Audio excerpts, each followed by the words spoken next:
Everyone who has a pet knows this. Animals often have terrible reactions to fireworks, from cowering under a bed to barking or simply just shaking in fear. Now imagine those animals are much bigger than your typical house cat or dog. An Acreage man says he may have to have his lions and tigers treated by a vet after they were injured on the 4th of July due to fireworks. News Channel 5's Katie Johnson has our story. Sandy, come here. Come on.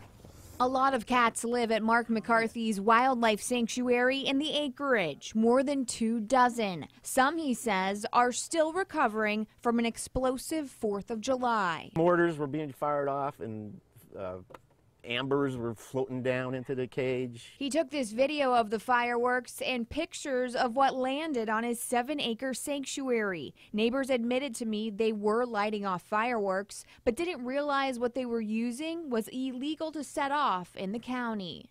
It's illegal.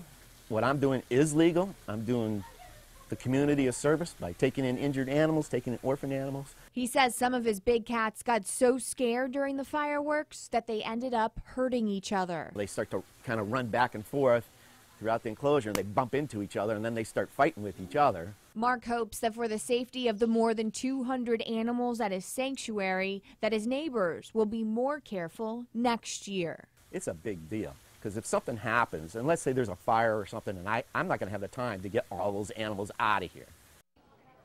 And some of those cats you saw there, Mark says, suffered puncture wounds from getting into fights with one another during the fireworks display. He says the vet visit to treat these wounds cost thousands of dollars. Katie Johnson, WPTV News Channel 5.